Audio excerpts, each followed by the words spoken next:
as I said, I was going to quickly run through some of the work that Lymphoma Australia does, a little bit of a background of the patients and networks that we're trying to help support.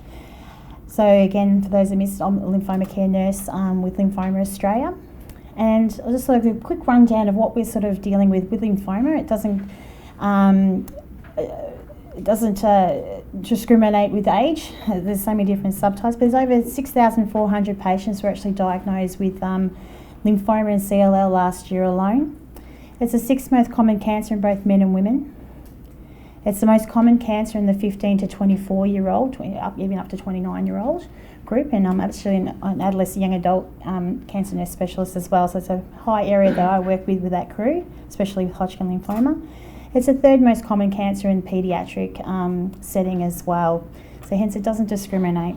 But there are over 80 different subtypes, and as the presenters have mentioned today, as they're getting smarter with the genomics and working out the different subtypes and reclassifying a lot of these different lymphomas, we're going to be becoming a lot more. So hence knowing your subtype, and that's what's so important, that they get that your diagnosis correct. And the number, as we mentioned before, is doubling. It's doubled over the last 20 years and slowly increasing for various reasons, we're not sure.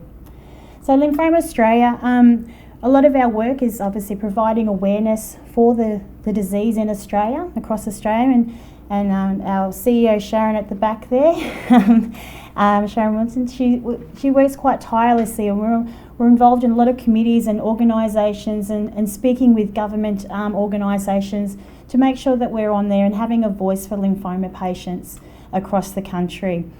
And we're attending a lot of these national meetings, like this is alongside one of the big national meetings, the LLG meetings with all the consultancy this week, and other conferences that are associated with lymphoma across the place. And I'm on a lot of the different advisory committees and supporting nurses on that side of things too. We provide a lot of support, as many of you probably have reached out to us and online. With information, we're slowly improving, increasing the information we're having on our website, and through the phone, so you can call me at any point in time if you have any questions. I can try and definitely get the answer for you if I don't know it, and supporting the nurses who are caring for you as well.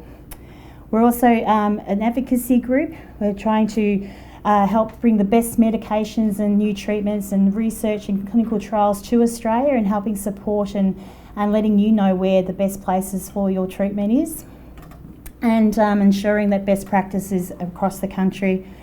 We're collaborating with a lot of other different international organisations too. We're a member of the Lymphoma Coalition, which is a group of patient advocacy groups from right across the world. There's about 60 countries involved, and we're all working together to ensure that we can bring the best treatments to you and the best supports, and knowing where to find that. And obviously education events, days like today, and we're hoping to increase these, and please fill out your evaluation forms today so we know what sort of topics that you're wanting to hear about, okay? We're trying to get across the country and filming events so people can actually see in other areas that don't live in mainly the capital cities. We're trying to get to more rural areas as well. And producing resources which are slowly increasing on through our website as well. So keep your eye out, and let us know if there's something that's not in there that you would like to know. I can always find that information for you. And that information is also dispersed through our newsletters as well. So we're working hard to help improve for people. So we're covering patients from and supporting patients and carers and health professionals from right across the country. So obviously not everyone lives in the capital cities. People live right across in rural areas, regional areas, and we're just trying to make sure that we provide enough information, equity of information support for those patients who aren't always treated in a large lymphoma centre, which are mainly in the capital cities, obviously. And also those who are in private practice, and just making sure that they do know how to access a trial and the best treatments for them across the country too. So working hard with health professionals too. For those who have seen a lot of our resources out the front, you've probably come across with our resources across in various hospitals around the country, and we're slowly infiltrating everywhere. Please let us know if they're not. We can definitely reach out to that hospital. Our fact sheets were slowly increasing over time, and but we're slowly building up in different subtypes, especially some of the rarer subtypes. Some of these lymphomas, as you know, are very rare, and making sure that there's the right information, Australian information for you to be able to get from there. And they can download or print off free offline. And our newsletters we put out every 3 months. There's a patient one, there's also a nurse one as well, with information, anything, updates on lymphoma, patient stories, highlighting a subtype or whatever. Our support line, which is manned Monday to Friday. If I don't answer, please just leave a message. I'll get back to you as soon as I can. I'm quite often things like this, so I'm not always able to answer the phone, but at least you've got someone that, no matter where you live, financial situation or anything, people can contact us from right across the country. And I do get all sorts of questions right through the treatment trajectory from patients and carers, and also health professionals across the country. We're not an emergency line, obviously, so call your medical team if that's the case, but this is access to a lymphoma nurse. Support groups, I'm sure many of you here are a part of the Lymphoma Down Under Facebook group, and it's increasing quite a lot with numbers, and it's a great support line to be able to communicate with other patients across the country, and sometimes international. We only try to keep it through Australia. Then you get support from other patients going through the same situation, and we'll be slowly increasing on that one. It's also moderated by people like myself as well. We just make sure the right information's on there as well, and we'll slowly increase with that too. We're also on all the major social media, Twitter and everything as well, so please hook up to us through those mediums. And there's also local support groups across Australia, which certain patients have also set up in different areas too. So if you're wanting to connect with other people, we can sometimes help connect you in the right place. But being at events such as this and the lunch afterwards, you can all connect and meet other people. So education events, as I said, we're slowly increasing on those throughout. And I mean, this year is probably the biggest year. We're hopefully getting to most capital cities this year, and getting out. But obviously we're filming as well, so the patients can access these information sessions. International guest speakers, we've got a few coming out this year. We've already had one out this year, so we can also interviewing those doctors as well, and getting international feel of what's going on in other places around the world. And webinars, we're really starting to increase on those. We're hopefully doing a bit of filming over the next 2 days. So again, if there's any patient, we'd love to be able to tell us your story, so you can actually share that story on the website for other patients to see. I'm grabbing a few doctors throughout the next couple of days as well, so that information's on the website for various subtypes and treatments, and we're increasing those, and also symptom management and psychosocial sort of issues too, to help through your journey. So we're slowly increasing with those as well over the next 12 months. For those nurses, a few nurses in the crowd I do know, we do have a special nurse interest group, which now we've got over 600 nurses from across Australia and New Zealand, which is massive. I've started this a little over 12 months ago, and our numbers have just shot up. From a recent patient survey we did a couple of years ago, some of the feedback that patients gave, that they feel that sometimes their haematology nurse or their cancer nurse might not know a lot about their subtype.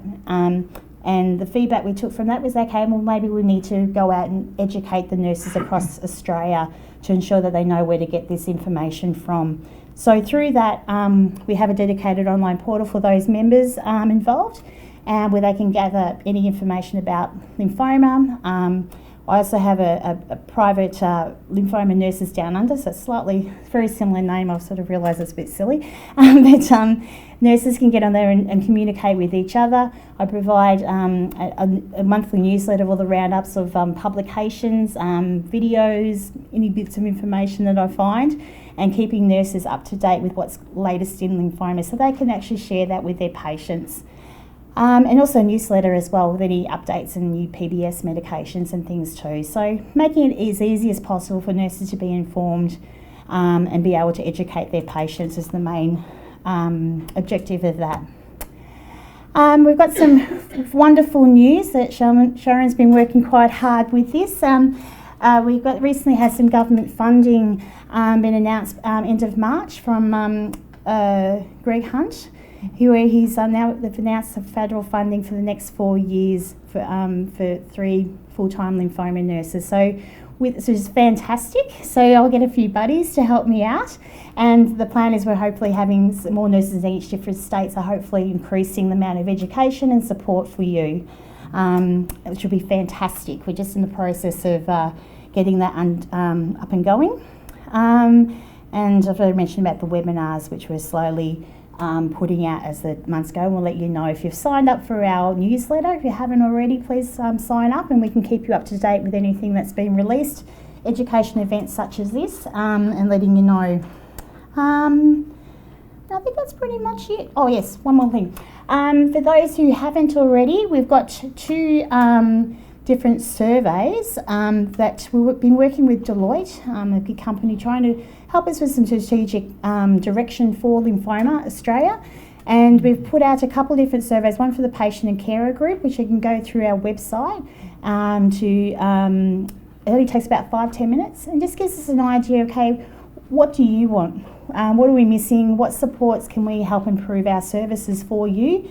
And the same with the nurses as well, and knowing what the nurses want as well, and making sure that we can help achieve any unmet needs throughout both groups.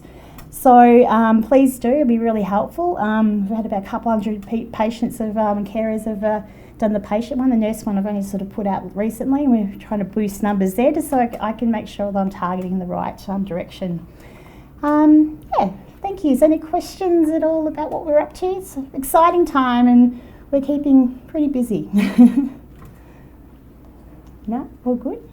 Ready for lunch? Mm-hmm. Fantastic. Thank you so much for everyone for coming along today. It's been fantastic. I've got a lot out of those sessions. I've definitely learned a lot, so I'm hoping you did as well, and it'd be great to meet a few of you over the lunch break. So thank you.